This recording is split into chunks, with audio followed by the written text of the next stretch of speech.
अस्सलाम वालेकुम नाज़रीन, आज का सच के साथ मैं हूं नदीम हुसैन। साबिक़ वज़ीर आज़म और तहरीक इंसाफ के चेयरमैन इमरान खान जो हैं वो अब सुप्रीम कोर्ट की छतरी चाहते हैं। वो चाहते हैं कि सुप्रीम कोर्ट उनको वो कवर मुहैया करे और उस कवर में जो है वो इस्लामाबाद आएँ। सुप्रीम कोर्ट जो है वो उनको तहफ़्फ़ुज़ तो फ़राहम करे, उनको इस बात की यकीन दहानी कराए कि उनका लॉन्ग मार्च जो है वो इस्लामाबाद तक पहुँचेगा। लेकिन क्या वो सुप्रीम कोर्ट को ये यकीन दहानी कराने के लिए तैयार हैं कि जिस जगह पे उनको तफवीज़ की जाएगी वो वहाँ तक महदूद रहेंगे, वहाँ पे अपना जलसा करेंगे, बैठना है तो वहीं पर बैठेंगे और पुरअमन रहेंगे। ये जो सूरत हाल है, जो बात हो रही है और जो शोला फशानी खान साहब कर रहे हैं, उससे तो दिखाई ये देता है कि वो झगड़ा चाहते हैं, वो फसाद चाहते हैं और वो कह रहे हैं कि हमारे सामने दो रास्ते हैं। एक रास्ता तो ये है कि सुप्रीम कोर्ट जो है वो हमें इजाज़त दे, एक छतरी मुहैया करे, और अगर वो नहीं है तो फिर हम बंदोबस्त करके आएंगे, फिर हम लड़ेंगे और फिर हम जो है तमाम चीज़ें जो हैं उसको अबूर करेंगे। अब सूरत हाल यहीं तक महदूद नहीं है, वो खैबर पख्तूनख्वा के अंदर मौजूद हैं और वहाँ से जिस नौइयत के बयानात जो हैं वो उभर कर सामने आ रहे हैं, वो ऐसे लगता है कि खैबर पख्तूनख्वा और उसके अवाम जो हैं उनको पिच किया जा रहा है पंजाब के अवाम और फिर दारुल हुकूमत की तरफ। ये सूरत हाल जो है ये इंतहाई तशवीशनाक है और ज़ाहिर है कि पिछला भी जो लॉन्ग मार्च हुआ था उसके अंदर पख्तून अवाम उस तादाद में जो है वो नहीं निकली थी। उन्होंने इस थ्योरी को जो है वो रद्द किया था। पाकिस्तान जो है वो इस वक्त एक बड़े नाजुक सूरत हाल से गुज़र रहा है, इक़्तिसादी तौर पर भी और सियासी तौर के ऊपर भी।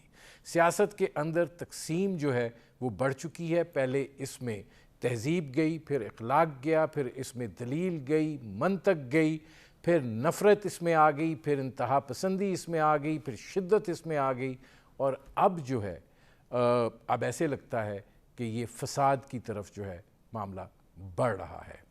ये सूरत हाल को लेकर आज जो बयानात आए हैं, काबीना ने ये फ़ैसला किया है कि राना सनाउल्लाह की सरबराही में एक कमेटी तश्कील दी गई है जिसमें आज सादिक, आज़म नज़ीर तारड़, कमर ज़मान कायरा और मौलाना असद महमूद शामिल हैं, जो इन बयानात का तजिया करेंगे और फिर उसकी रोशनी में काबीना को बताया जाएगा कि क्या इक़दामात जो हैं वो उठाने चाहिए, क्या कानूनी कार्रवाई जो है वो की जानी चाहिए और फिर काबीना जो है वो इसकी मंजूरी देगी।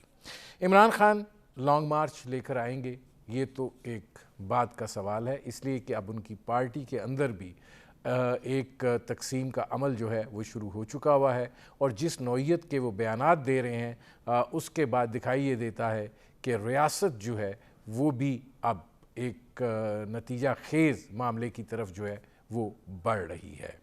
ये वो सूरत हाल है जिस पर करेंगे बात। आपका अपने मेहमानों से तारुफ़ करवाते हैं। हमारे साथ मौजूद हैं डॉक्टर तारक फजल चौधरी साहब, मुस्लिम लीग नवाज़ के रहनुमा हैं। हमारे साथ मौजूद हैं ज़ाहिद खान साहब, मरकज़ी सेक्रेटरी इत्तलात हैं अवामी नेशनल पार्टी के, और हमारे साथ मौजूद हैं इरफान कादिर साहब, साबिक़ अटॉर्नी जनरल हैं।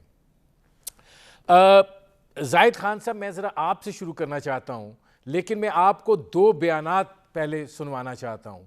ज़रा ये शहबाज गिल साहब का चलाइए जी कि ये क्या फरमा रहे हैं, ज़रा ये गुफ्तगू मुलाहिज़ा करें। तो आपको ये पता है ना कि हमारी सबसे ज्यादा सपोर्ट किस सूबे में है? केपीके। केपीके में कौन बसते हैं? आपको पता है कौन बसते हैं?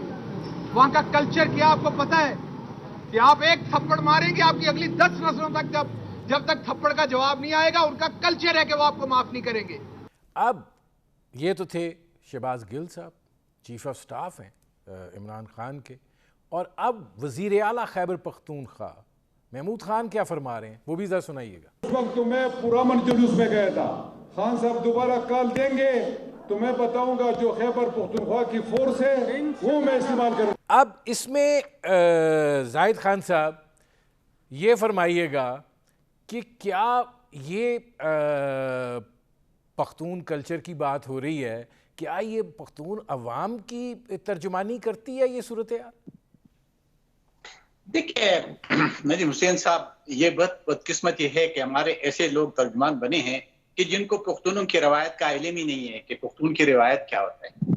आपको याद होगा कि इस मुल्क में जब 1947 से पहले और 1947 के बाद हमारे कितने सियासी इख्तिलाफात रहे हैं, लेकिन वहां पे कोई दुश्मनी तक कोई भी नहीं जाते हैं। वहां एक रिवायात है, हर एक दूसरे के गम और खुशी में शरीक होते हैं। वो कभी भी किसी को गालम गलोच है, पहले बार हम इनके सुनने के गालम गलोच है और की बंदूक। हमने हमेशा के लिए, पुख्तूनों ने हमेशा के लिए जमहूरियत का साथ दिया, जमहूरियत के लिए आवाज उठाई है। ये जो कह रहे कि ये असहा लेके, तो असहा कभी भी उन्हें उठाया नहीं। बदकिस्मती से पुख्तूनों का हमेशा के लिए इस्तेमाल किया गया और उसमें कुछ परसेंट है, वो पूरा पुख्तून नहीं होते। अगर आपने देखा अफगानिस्तान का जो शुरू हुआ उसमें भी पुख्तून को नहीं। जाहिद खान साहब ये फरमाइएगा कि वजीर आला कह रहा है कि मैं खैबर पख्तूनख्वा की फोर्स इस्तेमाल करूंगा, यानी आप पुलिस को ले जा रहे हैं किस काम के लिए?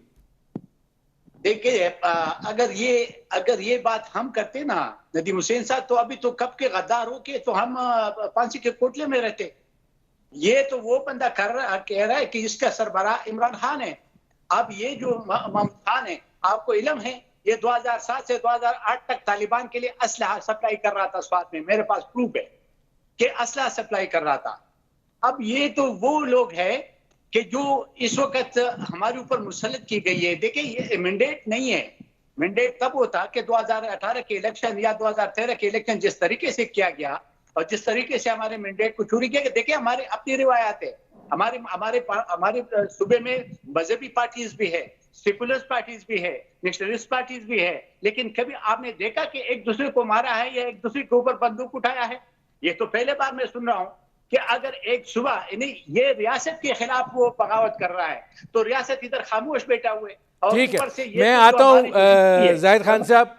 अच्छा, अब इसमें इरफान कादिर साहब ये फरमाइएगा कि इमरान खान साहब ये कह रहे हैं कि सुप्रीम कोर्ट जो है वो उनको छतरी फ्राहम करे। पहले लॉन्ग मार्च में भी की गई थी और नतीजा ये निकला कि रेड जोन के अंदर फ़ौज बुलवाना पड़ गई। तो ऐसी सूरत हाल में आप क्या समझते हैं कि ये इंतज़ामी मामलात नहीं हैं जिनको इंतज़ामिया को डील करना चाहिए, और क्या ये सुप्रीम कोर्ट को इसमें आना चाहिए? मौलाना फजल रहमान की दफ़ा भी एक तरीक़ाकार तो वज़ा कर दिया गया था। मैं समझता हूं कि पाकिस्तान के सारे मीडिया को, सारी जो पॉलिटिकल हमारी एलीट है उनको, पीडीएम को, सबको, और हमारे जो वकला की तंजीमें हैं उनको, अदालत को ये बताना चाहिए कि वोट ऑफ नो कॉन्फिडेंस पर इलेक्शन को रोकने की कोशिश की गई और वो फिर अदालत के अहकामात के बाद वो इलेक्शन हुए। उसके बावजूद अदालत के अहकामात भी वायलेट किए गए और आइन को वो रिपीटेडली वायलेट किया गया और खुद वो अदालत के अहकामात को वायलेट करते रहे। और आज किस मुंह से वो अदालत जा रहे हैं और उनको कह रहे हैं कि अब आप हमारे इन मामलात को भी देखें। तो हमारे बड़ा मुसल्लमा असूल है हमारे कोर्ट सिस्टम का, और वो ये है कि जो शख्स या जो पार्टी या जो ग्रुप अगर उसके अपने हाथ साफ ना हो तो अदालत उसकी बात भी नहीं सुनती। तो क्यों कर अदालत उनकी बात सुनेगी इन वाकयात की रोशनी में जो कि उन्होंने माजी में पास्ट में, जो रिसेंट पास्ट में किए हैं? और क्या अदालत के अहकामात और जो चीजें पार्लियामेंट में होनी है अगर वो हुल्लड़बाजी से तय होनी है तो फिर बेहतर है कि हुल्लड़बाजी करें, ना कि अब ये अदालतों का रुख करें। तारिक फजल चौधरी साहब, मैं इमरान खान के भी कुछ बयानात हैं उस तरफ तो आगे आता हूँ, लेकिन ये फरमाइएगा कि आज फवाद चौधरी और अहमद अजहर साहब ने एक प्रेस कॉन्फ्रेंस की जिसमें उन्होंने वो वीडियोस दिखाई जिसके अंदर पुलिस जो है वो घरों में कूद रही है, शेल्स डायरेक्ट लग रहे हैं, ख़वातीन और बच्चे जो हैं वो मुतासिर हुए हैं और वो ये बात कह रहे हैं कि हम ये वीडियोस जो हैं और ये मामलात जो हैं इसको बैनुल-अक़वामी सतह पर उठाने जा रहे हैं। डॉक्टर शीरी मज़ारी ने इस सिलसिले में ख़त भी लिखा है, इंसानी हकूक़ की तंजीमों को हम बताएंगे, हम अंदरूनी सतह के ऊपर भी इसको करेंगे। आप क्या कहते हैं? बहुत शुक्रिया नदीम साहब। बिस्मिल्लाहिर्रहमानिर्रहीम। देखिए, फवाद चौधरी साहब ने जो ये आपने कहा, उन्होंने स्टेटमेंट दी है कि इस तरह शेल्स गिरे हैं और इस तरह इंतजामिया ने बहुत सख्ती की है और इसको इंटरनेशनल फोरम पे हम उठाएंगे। तो मेरी तरफ से आप जरा फवाद चौधरी साहब को ये कहिएगा कि जब आप इंटरनेशनल फोरम पे इस इशू को उठाएंगे तो बराए मेहरबानी इंटरनेशनल फोरम से एक और मसला भी उठाइएगा कि इस्लामाबाद में जिस दिन आप यलगार कर रहे थे, इस्लामाबाद पे चढ़ाई कर रहे थे, तो उस दिन यहाँ पे मैट्रिक के बच्चों के पेपर कैंसिल हुए हैं। चले वो तो फेडरल बोर्ड के थे, वो तो मैं कोशिश कर रहा हूँ कि उनका कोई मामला मैं हल कराऊं, लेकिन इंटरनेशनल सतह के ऊपर ओ लेवल और ए लेवल के पेपर भी यहाँ बच्चों के कैंसिल हुए हैं। अभी तक ये पता नहीं चल रहा कि जो कैम्ब्रिज यूनिवर्सिटी है वो उनका दोबारा इम्तहान लेगी, जो कि उन्होंने इनकार किया है कि हम नहीं लेंगे, हमारे शेड्यूल में नहीं है। उन बच्चों के जो इम्तहान कैंसिल हुए हैं उनकी असेसमेंट कैसे होगी, ये जरा फवाद चौधरी साहब को कहिएगा कि बच्चों के अगले इम्तहान भी उस वजह से मुतासर हो रहे हैं, इस मसले को भी साथ हल करें। ये कोई तमाशा है कि आप इस्लामाबाद के ऊपर जब दिल होगा आप एक जत्था लेके हमलावर हो जाएंगे, यहाँ पे कारोबार जिंदगी लोगों का बंद कर देंगे, बच्चों के कॉलेज बंद, स्कूल बंद, अस्पताल बंद, सड़कें बंद, लोग अपने घरों में मैसूर हो गए हैं, बच्चों के इम्तहानात कैंसिल हो रहे हैं और आपको हम यहाँ फूलों के हार पहनाएंगे, ऐसा तो नहीं हो सकता। अच्छा, अब इसमें तारिक फजल चौधरी साहब, दोबारा तारिक साहब करने की जी, इससे ज्यादा सख्ती और आईनी हाथों से निपटा जाएगा और इस्लामाबाद को हम कोई किसी को यरगमाल नहीं बनने देंगे अपने इस्लामाबाद के शहरियों को। वैसे आपका दारुल खिलाफा है, इस्लामाबाद सबका शहर है, पुरअमन तरीके से आए, यहाँ पे एहतजाज करें, बात करें, बैठ के बताएं कहाँ आना चाहते हैं, कहाँ पे अपना एहतजाज रिकॉर्ड कराना चाहते हैं, बैठना चाहते हैं। आप भले 6 महीने बैठें, मोस्ट वेलकम, आपकी हम खिदमतदारी भी करेंगे, लेकिन ये नहीं होगा कि आप यहाँ पे इस्लामाबाद को समझें जैसे उस दिन वो खटपुतली वज़ीर आला KPK के कह रहे थे जनाब कि मैं अपनी KPK की फोर्स लेके आऊंगा। ओ भाई ये इस्लामाबाद क्या कोई न्यू दिल्ली है, कोई इंडिया का शहर है कि तुम इसे फतह करने आ रहे हो? आना है। तारिक फजल साहब, मुझे एक ब्रेक लेना पड़ रहा है, मैं वापस आता हूँ। नाज़रीन, हमारी गुफ्तगू जारी है, एक मुख्तसर से कमर्शियल ब्रेक का वक्त हुआ है, मिलते हैं इस वक्फे के बाद।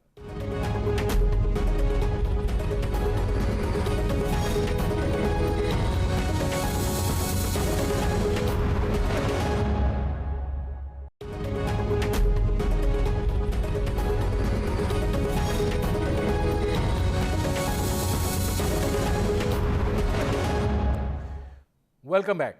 इरफान कादिर साहब, मैं आपसे इसलिए शुरू कर रहा हूँ कि जो महमूद खान का, वज़ीर आला खैबर पख्तूनख्वा का मैंने स्टेटमेंट चलाया, अब इसके ऊपर कमेटी तो बनी है, खान साहब भी जो स्टेटमेंट दे रहे हैं वो अपनी जगह पर। आप आईनी और कानूनी तौर पर इस बयान को किस जुमरे में रखेंगे? और कानूनी तौर पर इस बयान को अगर हम सामने रखें तो मैं समझता हूं कि ये बड़ा मुश्किल होगा इनके लिए अदालतों से दादरसी हासिल करना।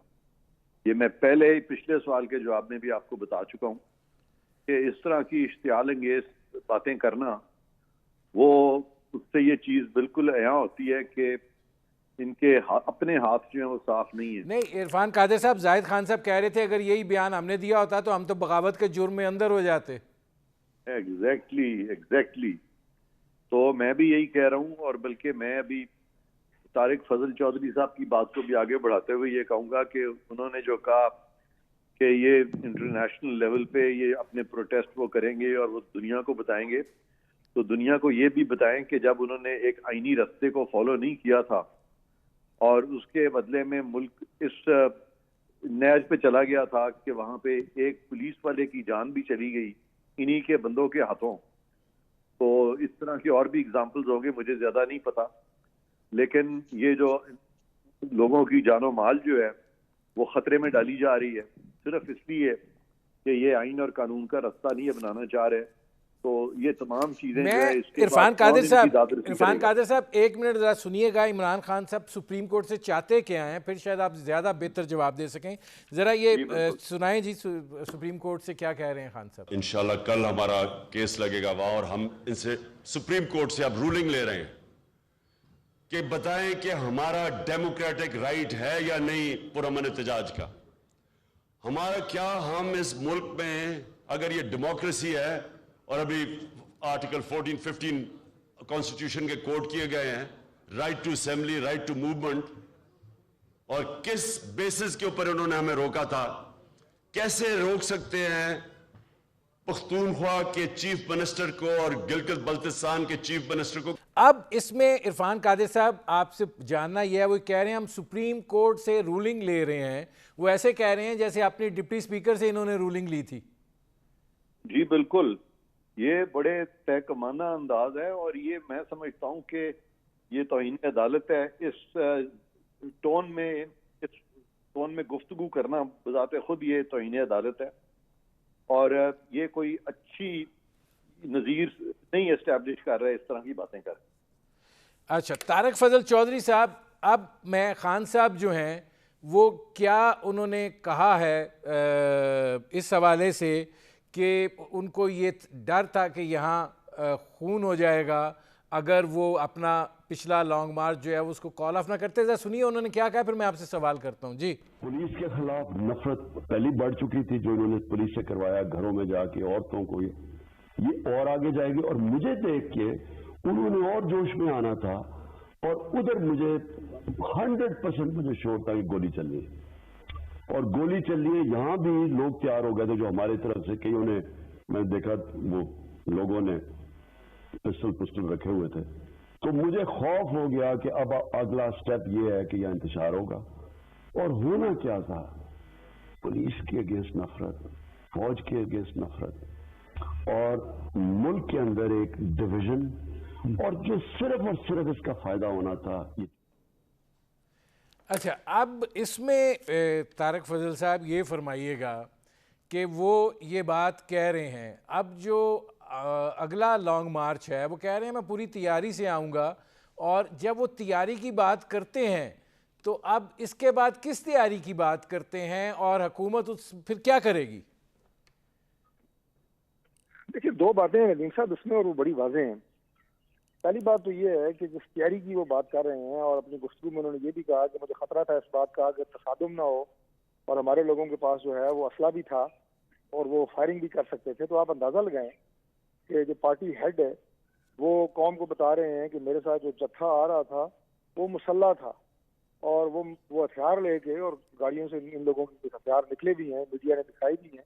इस्लामाबाद में यलगार हो रही है। एक बात, मतलब एक तासुर आप दे रहे हैं कि अगली दफा आप आएंगे तो आप ज्यादा तैयारी के साथ आएंगे, आप ज्यादा हथियार लेके आएंगे, आप अपने लोगों को एक तरह का वरगला रहे हैं, उकसा रहे हैं। बड़ी अजीब बात है। कम से कम कोई पॉलिटिकल लीडर इस तरह की ना तो गुफ्तगू कर सकता है, ना अपने वर्कर्स के लिए इस तरह का मैसेज छोड़ सकता है। दूसरी बात यह है जी कि हम क्या करेंगे। देखिए, मैंने पहले भी कहा कि हमने हर वो बंदोबस्त करना है जिससे इस्लामाबाद में सरकारी और निजी अमलाक महफूज रहें, जिसमें इस्लामाबाद के जान और माल के लोगों का तहफ़्फ़ुज़ रहे, इस्लामाबाद की जो कारोबार ज़िंदगी है वो मामूल पे रहे। इसके लिए हर मुमकिन इक़दाम किए जाएंगे इंशाल्लाह। सुप्रीम कोर्ट ऑफ पाकिस्तान से ये रुजू कर रहे हैं। सुप्रीम कोर्ट का हर हुक्म जो है वो सर आंखों पे है, लेकिन ये इंतज़ामी मामलात हैं।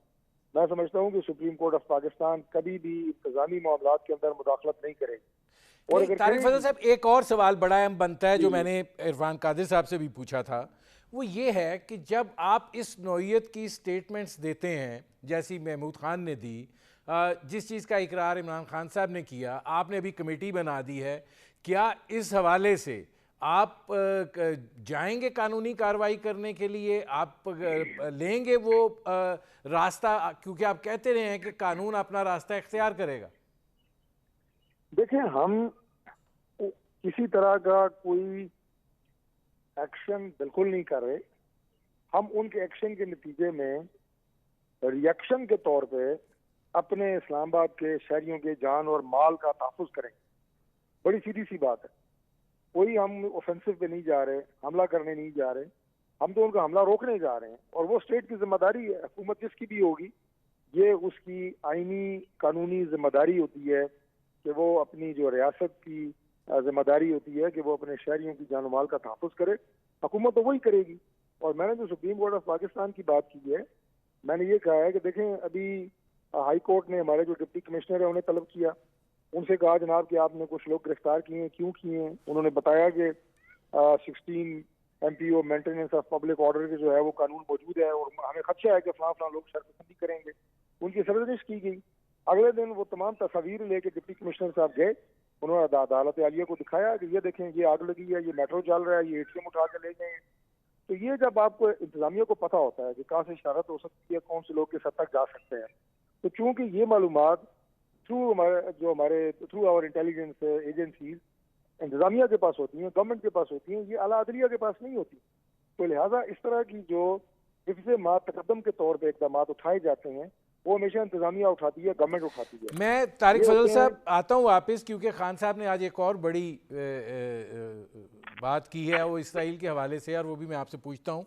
लेकिन जाहिद खान साहब ये फरमाइएगा कि आप नहीं समझते कि या आप ये समझते हैं कि इमरान खान साहब जो हैं वो झुंझुलाहट का शिकार हैं, उसके नतीजे में वो गुस्से में हैं, उनकी कोई अब दाल नहीं गल रही है, उसके नतीजे में वो मज़ीद झुंझुलाहट का शिकार हो रहे हैं, और उस दबाव के नतीजे में जो उनको पार्टी के अंदर से भी आ रहा है या जिस तरह का सामना उनको पिछले लॉन्ग मार्च में करना पड़ रहा है, इन बयानात को या इस तरह की जो गुफ्तगू है उसको उस तनाजुर में देखा जाए, या आप ये समझते हैं कि इमरान खान जो हैं वो अब उस स्टेज पर पहुंच गए हैं जहां वो अब ये चाह रहे हैं कि लड़ाई होती है, लड़ाई हो, फसाद फैलता है, फसाद फैले, लेकिन वो एक दफ़ा आखिरी हद से भी गुजरना चाहते हैं?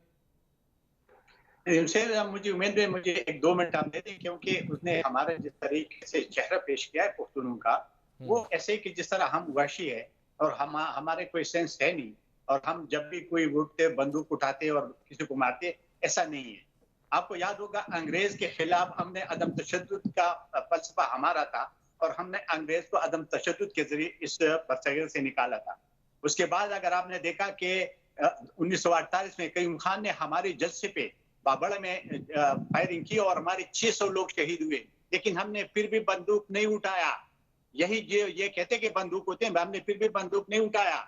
उसके बाद आपने देखा कि 2008 से 2013 तक तालिबान ने हमारे कितने लोग, यानी 1200 लोग हमारे शहीद हुए, हमारी लीडरशिप शहीद हुए, हमारे कारकुन शहीद हुए, हमारे उहदेदार शहीद हुए, लेकिन हमने फिर भी उनके खिलाफ बंदूक नहीं उठाया।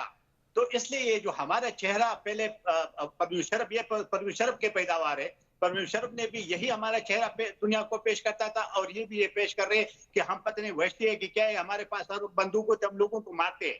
मुझे आप एक बात बता दें कि ये 3 करोड़ की हमारी आबादी है, 3.5 करोड़ की, उसमें 10,000 12,000 लोग उठ के आए थे तो बस वो हो गया, सारे पुख्तून हो गए? ऐसा नहीं है। बदकिस्मती से इस मुल्क में हमेशा के लिए हमारे पुख्तूनों के कंधे पे बंदूक रख के उसको चलाया। आप अफगानिस्तान को देखे, कश्मीर को देखे, तो आप पुख्तून जाए जिहाद तो ही करे। अभी इमरान खान जाके उधर बैठा है और जिहाद की बात करते हैं। इमरान खान से एक सवाल कोई अगर कर ले कि 4 साल में हमारी जो अभी हमारी गरीब सूबे के पैसे आप खर्च कर रहे हैं, ये आपके बाप का नहीं है, न महमूद खान के बाप का पैसा है जो आप वहां पे आयशिया कर रहे हैं। अब मुझे बता दे कि 650 बिलियन रुपए जो हमारे नेट प्रॉफिट के वाटर एंड पावर के आपके पास है, वो आपने इस अपनी हुकूमत को दिए? आपने 2 पैसे ही नहीं दिए। यानी अजीब सा हमारा मुल्क है। लेकिन मुझे तो समझ नहीं आती रियासत का, ये सारी जिम्मेवारी रियासत की होती है। मैं एक बात बताना चाहता हूँ, बदकिस्मती से पहले अदालतों में नजरिए जरूरत के तहत पैसे ले होते हैं। अभी तो ऐसे ओपन बिल्कुल क्लियर आ गए कि इस्लामाबाद में जो बैठे हुए, चाहे वो सुप्रीम कोर्ट है चाहे हाई कोर्ट है, वो तो ऐसे डिसीजन लेते हैं कि ये इमरान खान कहीं पता अनोखा कहाँ से आया हुआ है और कहाँ से वो अटका है कि जब वो बात करता है इनके लिए आप कोर्ट बनाया और इनके ऊपर रिजर्वेशन रखे और कैसे चलाए। ये इंसाफ नहीं होता है। इंसाफ तब मिलता है, सैलिसी नहीं होते। इंसाफ में सैलिसी कहीं का जिक्र नहीं है, क्योंकि जरगा में सैलिसी होती है और जरगा हमेशा के लिए जुडिशियली कंडम करते हैं कि जी ये सैलिसी करते हैं और ये नहीं होने चाहिए, सजा होनी चाहिए। तो मुझे ये बता दे, जो हमारे अतिया है जो नजरिए जरूरत के तहत तो फैसले नहीं करे, आप किस नजरिए के तहत फैसला कर रही हैं? जाहिद खान साहब, मुझे ब्रेक लेना पड़ रहा है। हमारा जो गरीब सूबा है और हमारे वसाइल को इस्तेमाल कर रहे हैं, हमारे वसाइल को खर्च कर रहे हैं, हमारे वसाइल पे हमारे जो पुख्तनख्वाह उसमें बैठे हुए रोज प्रेस कॉन्फ्रेंस से रोज अखराजात करते हैं, इसका हिसाब हमें कौन देगा? कौन देगा? ऐसा नहीं है। जाहिद खान साहब, मुझे ब्रेक लेना पड़ रहा है। नाज़रीन, हमारी गुफ्तगू जारी है। एक मुख्तसर से कमर्शियल ब्रेक का वक्त हुआ है। मिलते हैं इस वक्फे के बाद।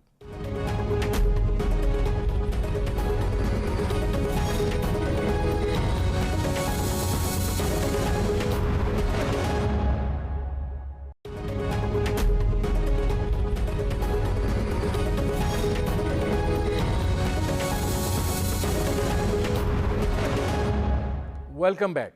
अब इसमें इरफान कादिर साहब ये फरमाइएगा कि ये एक अब बड़ी सूरत हाल ऐसी इस नौइयत की हो गई है कि जिसमें सारे मामलात जो हैं वो अब अदलिया की तरफ ही जा रहे हैं। लॉन्ग मार्च करना है तो अदलिया की तरफ के जी छतरी प्रोवाइड करे, इलेक्शन करवाने हैं तो अदलिया की तरफ के जी वो ऑर्डर करें कि इलेक्शन जो हैं वो होने हैं, या वो स्टेक होल्डर्स को इकट्ठा करके कोई फ़ैसला करें।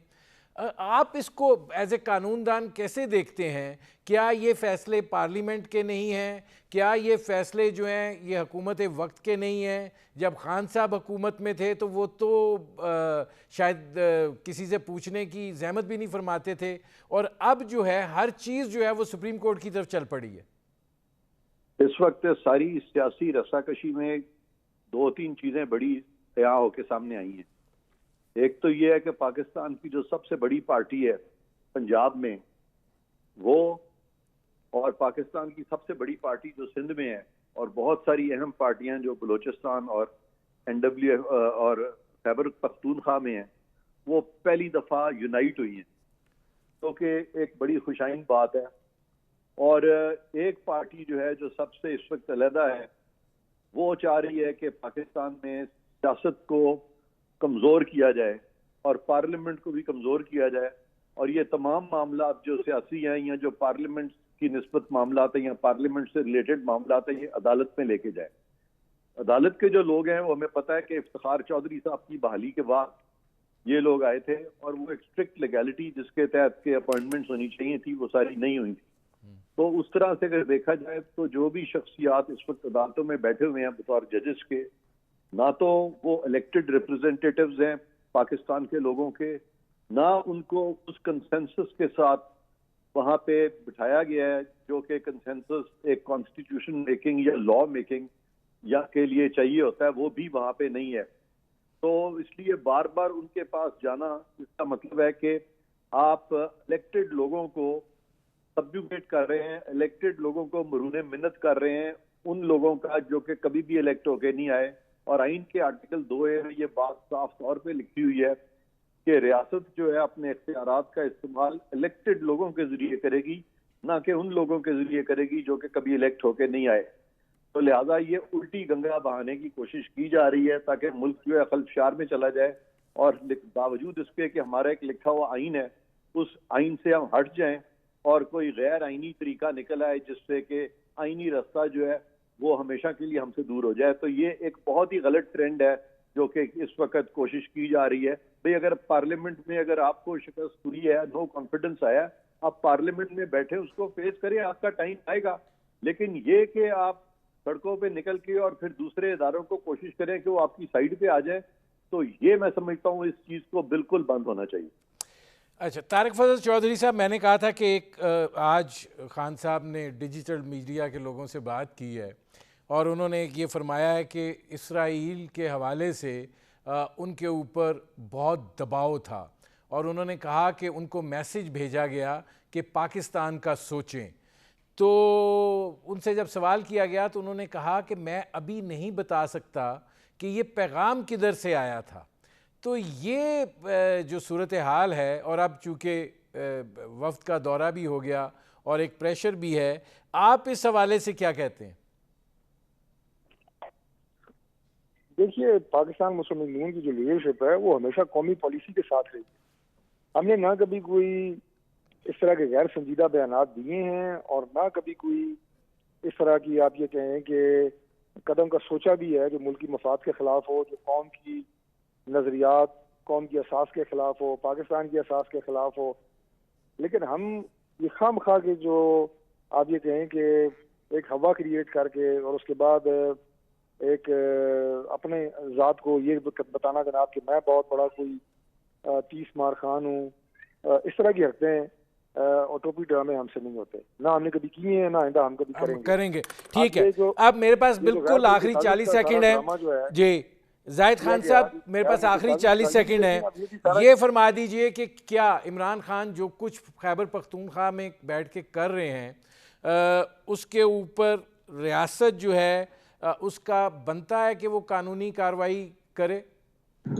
बिल्कुल, देखिए ये तो रियासत के खिलाफ बगावत है कि एक सूबे का वज़ीर आला ये कहता है कि मैं अपने जो फोर्सेस है, फोर्सेस कौन से, ये रियासत के फोर्सेस है, उसके बाप के नहीं है, या जो फेडरल गवर्नमेंट में फोर्सेस है ये भी रियासत के फोर्सेस है। तो अगर सूबे के फोर्सेस को फेडरल फोर्सेस से लड़वाते हैं तो ये आप मुझे बता दें, इसके अलावा और कौन सी बात है बगावत की? यही तो बगावत ही होती है, यही तो बगावत है। बहुत शुक्रिया जाहिद खान साहब, बहुत शुक्रिया तारिक फजल चौधरी साहब, बहुत शुक्रिया इरफान कादिर साहब। नाज़रीन, मेरे प्रोग्राम का वक्त ख़त्म हुआ, अब तक के लिए इतना ही, इजाज़त दीजिए, अल्लाह हाफ़िज़।